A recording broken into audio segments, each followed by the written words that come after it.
ખેડાના કઠલાલના નેતાના પ્રભાવમાં અભિનેત્રી છેતરાઈ। ગુજરાતી ફિલ્મની અભિનેત્રી મમતા સોની છેતરાઈ। કઠલાલના યુવા નેતા દીપક ડાભીની સામે ગંભીર આક્ષેપ લગાવ્યા। દીપક ડાભીએ કાર્યક્રમો કરાવી રૂપિયા ન આપ્યાનો આક્ષેપ। કઠલાલ તાલુકા ભાજપ યુવા મોરચાનો પ્રમુખ છે દીપક ડાભી। ફેબ્રુઆરીના કાર્યક્રમોની રકમની સતત ઉઘરાણી કરતી હતી। રૂપિયા ન આપતા મમતા સોનીએ વિડીયો વાયરલ કર્યો। દીપક ડાભીએ મારી નાખવાની ધમકી આપી હોવાનો પણ આક્ષેપ લગાવવામાં આવ્યો। જો કે વાયરલ વિડીયોની ગુજરાત ફર્સ્ટ ન્યૂઝ પુષ્ટિ નથી કરતું। ગુજરાતી અભિનેત્રી છેતરાઈ હોવાની ઘટના સામે આવી છે। ખેડાના કઠલાલના નેતાના પ્રભાવમાં અભિનેત્રી છેતરાઈ। કઠલાલના યુવા નેતા દીપક ડાભીની સામે ગંભીર આક્ષેપો કર્યા કે કાર્યક્રમો કરાવીને રૂપિયા ન આપ્યા। આક્ષેપ લગાવવામાં આવ્યો છે ગુજરાતી ફિલ્મ ઇન્ડસ્ટ્રીની પ્રખ્યાત અભિનેત્રી મમતા સોની દ્વારા। કઠલાલ તાલુકા ભાજપ યુવા મોરચાનો પ્રમુખ છે દીપક ડાભી અને ફેબ્રુઆરીના કાર્યક્રમોની રકમની જે સતત ઉઘરાણી કરવામાં આવી હતી છતાં પણ રૂપિયા ન આપતા આખરે મમતા સોનીએ એક વિડીયો વાયરલ કર્યો। દીપક ડાભીએ મારી નાખવાની ધમકી આપી હોવાના પણ આક્ષેપ મમતા સોનીએ લગાવ્યા છે। જો કે વાયરલ વિડીયોની પુષ્ટિ ગુજરાત ફર્સ્ટ ન્યૂઝ નથી કરતું। હાલ તો જે સમગ્ર વિડીયો વાયરલ થઈ રહ્યો છે તેને મામલે સમગ્ર કહી શકાય કે આ ઘટના પ્રકાશમાં આવી છે કે અભિનેત્રી છેતરાઈ। ખેડાના કઠલાલના નેતા છે દીપક ડાભી તેમની પર ગંભીર આક્ષેપો લગાવ્યા છે। પૈસાની જે માંગણી કરવામાં આવતા પૈસા ન આપવામાં આવ્યા અને ખાસ કરીને ધમકી આપી હોવાના પણ આક્ષેપ મમતા સોનીએ લગાવ્યા છે। ગુજરાતી ફિલ્મની અભિનેત્રી છે મમતા સોની અને કઠલાલના યુવા નેતાના દીપક ડાભીની સામે તેમણે ગંભીર આક્ષેપો લગાવ્યા। જે સમગ્ર મામલો છે તે ફેબ્રુઆરીમાં કાર્યક્રમોનો છે। જે ફેબ્રુઆરીમાં કાર્યક્રમો છે તે કરાવવામાં આવ્યા હતા પરંતુ જે કાર્યક્રમો છે તેની રકમ આપવામાં નહોતી આવી। રકમની સતત માંગણી મમતા સોની દ્વારા કરવામાં આવી હતી છતાં પણ ખેડાના કઠલાલના આ તાલુકા ભાજપ યુવા મોરચાના પ્રમુખ દીપક ડાભીએ રૂપિયા તો ન આપ્યા અને છતાં સામે મારી નાખવાની ધમકી આપી હોવાનો આક્ષેપ લાગ્યો। યુવા નેતા ભાજપ દીપક ડાભી આપણી સાથે જોડાઈ ચૂક્યા છે। દીપકજી, ગુજરાત ફર્સ્ટમાં આપનું સ્વાગત છે। મમતા સોનીનો એક વિડીયો વાયરલ થયો છે, આપની પર ગંભીર આક્ષેપ કરવામાં આવ્યા છે કે કાર્યક્રમ કરાવ્યો, રૂપિયા ન આપ્યા અને સાથે આપી તેમને મારી નાખવાની ધમકી આપી હોવાનો પણ આક્ષેપ લગાવ્યો છે। શું કહેશો આ આક્ષેપો પર? નમસ્તે બેન જી। મમતાબેનના વિચારો માટે એમનો ખૂબ ખૂબ આભાર।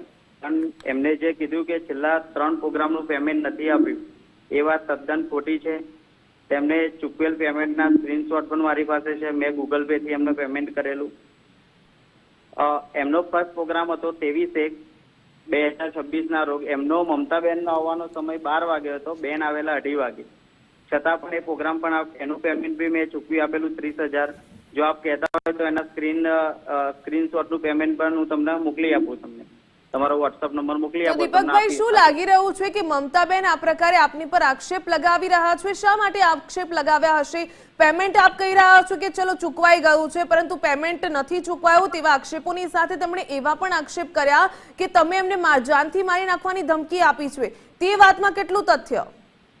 બેન, મેં કોઈને એવી ધમકી આપવાનો પ્રયત્ન કર્યો નથી। પણ બેનના જોડે બીજા એક બેન હતા, એ મારી જોડે અનશન વાત કરતા હતા। હું મોટી મુડેલ ગામનું નેતૃત્વ છેલ્લા 10 વર્ષથી કરી રહ્યો છું, છતાં પણ મેં કોઈને મારા ગામમાં આવીને પૂછો કોઈને મર્ડરની એવી કોઈ ધમકી આપું નહીં। પણ પ્રશ્ન એવો થયો કે એ બેન અનશન વાત કરતા હતા મારી જોડે, હું તમારા ત્યાં આવીને આ કરીશ તે કરીશ, તો મારે બેન એને પ્રત્યુત્તર તો આપવો પડે ને બેન, કેમ કે હું ખોટો નથી। અને એટલે દીપકભાઈ, આપે મમતા સોનીને જાનથી મારી નાખવાની ધમકી આપી હતી કે પછી પેલા બેનને શું જવાબ આપ્યો હતો? એ બેન મને એમ કીધું કે તમારા ગામમાં આવીને હું આ કરી નાખીશ તે કરી નાખીશ, એટલે ખોટી ધમકી આપવાની મને એ બેન વાત કરી રહેલા।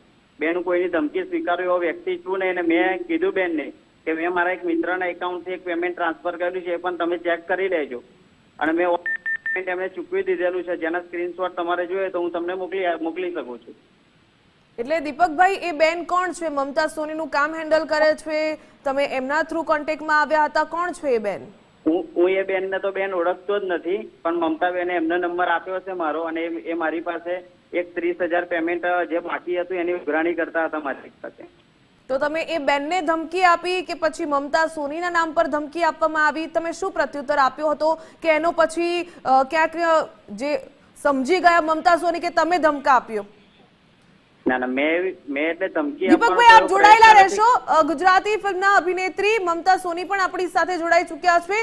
મમતાબેન, જે પ્રકારે એક વિડીયો વાયરલ થયો છે, આપે દીપક ડાભી નામના શખ્સ પર આક્ષેપ લગાવ્યા છે કે રૂપિયા ન આપ્યા તમને કાર્યક્રમો કરાવીને અને ત્યારબાદ મારી નાખવાની પણ ધમકી આપી.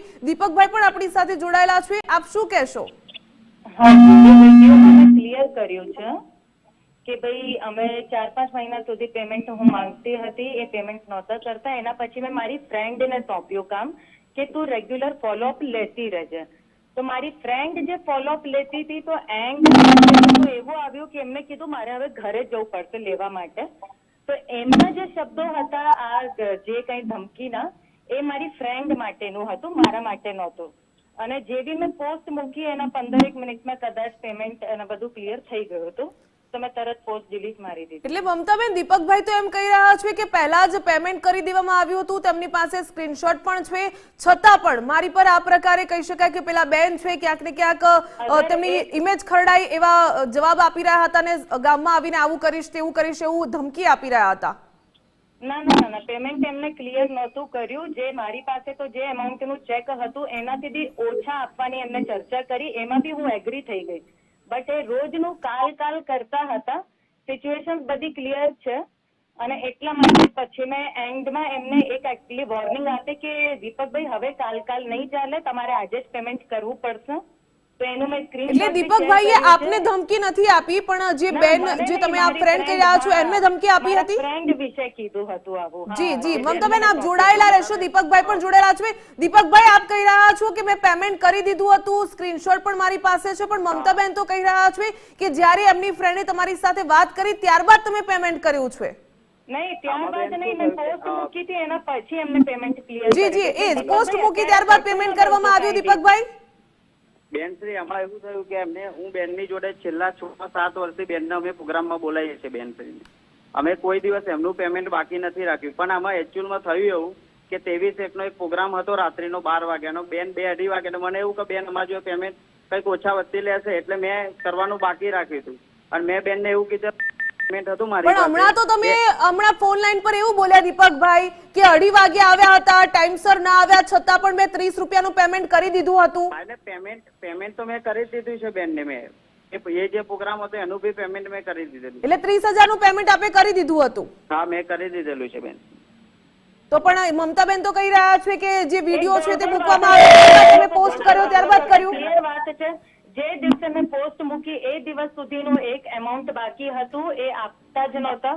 અને મેં જે બી પછી એમને છેલ્લી આપી ત્યારે બી એમને એમ જ કીધું કાલ. તો મેં એમને ક્લિયર કીધું હવે કાલ નહીં ચાલે, તમારે આજે કરવું પડશે. તો બી એમને લીધું આજે તો નહીં જ મળે. એટલા માટે પછી મેં પોસ્ટ મૂક્યા પછી મારું ટોટલ પેમેન્ટ. એટલે દીપકભાઈ શું કહેશો આપ? વિધિન 15 મિનિટ મેં પોસ્ટ ડિલીટ મારી છે. જી દીપકભાઈ શું કહેશો? મમતાબેન તો કહી રહ્યા છે પોસ્ટ મૂક્યા બાદ પેમેન્ટ કર્યું છે આપે. બેને મને કીધું કે 30,000 પેમેન્ટ આપવાનું. એ બેન જોડે મારે છેલ્લા અઠવાડિયાથી વાત ચાલી હતી.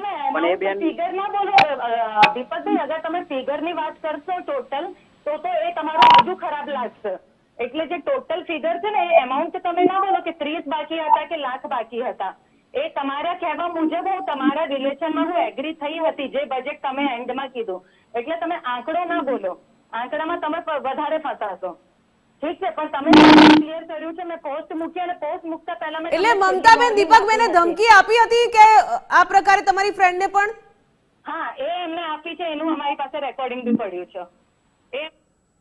બિલકુલ મમતાબેન અને દીપકભાઈ આપ અમારી સાથે જોડાયા તે બદલ આપનો ખૂબ ખૂબ ધન્યવાદ.